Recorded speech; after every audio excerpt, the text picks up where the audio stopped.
A data center's the brains of the internet. The engine of the internet. It is a giant building with a lot of power, a lot of cooling, and a lot of computers. It's row upon row upon row of machines, all working together to provide the services that make Google function. I love building and operating data centers. I'm Joe Cava, Vice President of Data Centers at Google. I'm responsible for managing the teams globally that design, build, and operate Google's data centers. We're also responsible for the environmental health and safety, sustainability, and carbon offsets for our data centers. This data center here in South Carolina is one node in a larger network of data centers all over the world. Of all the employees at Google, a very, very small percentage of those employees are authorized to even enter a data center campus. The men and women that run these data centers and keep them up 24 hours a day, 7 days a week, they are incredibly passionate about what they're doing. In layman's terms, what do I do here?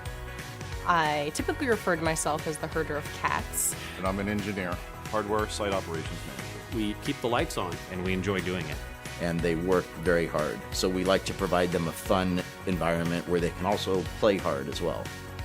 We just went past the 3 million man-hour mark for zero lost time incidents. 3 million man-hours is a really long time, and with the number of people that we have on site, that is an amazing accomplishment.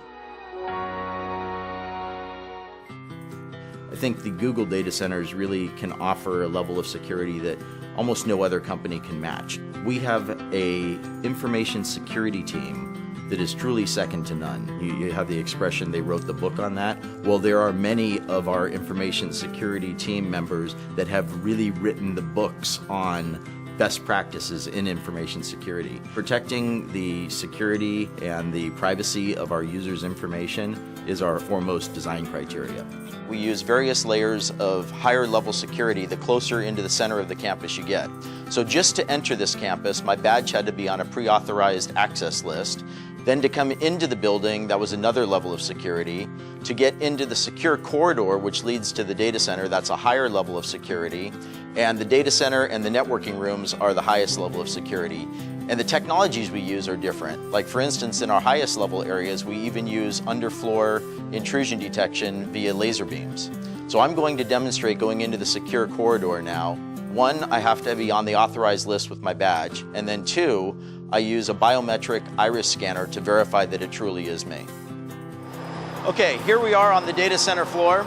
The first thing that I notice is that it's a little warm in here. It's about 80 degrees Fahrenheit. Google runs our data centers warmer than most because it helps with the efficiency. You'll notice that we have overhead power distribution. Coming from the outside yard, we bring in the high voltage power, distribute across the bus bars to all of the customized bus taps that are basically plugs where we plug in all the extension cords. All of our racks don't really look like a traditional server rack.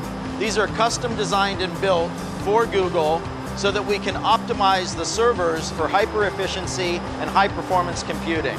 It's true that sometimes drives fail and we have to replace them to upgrade them because maybe they're just no longer efficient to run.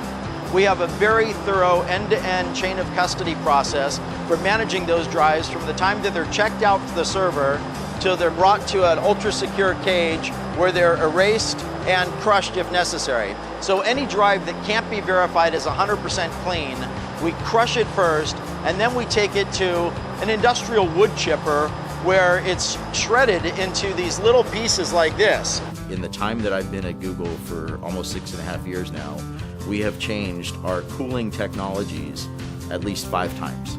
Most data centers have air conditioning units along the perimeter walls that force cold air under the floor that then raises up in front of the servers and cools the servers. In our solution, we take the server racks and we butt it right up against our air conditioning unit. We just use cool water flowing through those copper coils that you see there.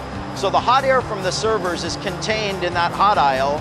It raises up, passes across those coils where the heat from the air transfers to the water in those coils, and then that warm water is then brought outside the data center to our cooling plant where it is cooled down through our cooling towers and returned back to the data center, and that process just repeats over and over again.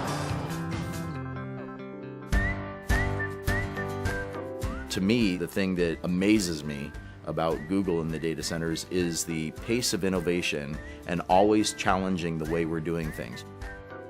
So when people say that innovation in a certain area is done, that we've kind of reached the pinnacle of what can be achieved, I just laugh.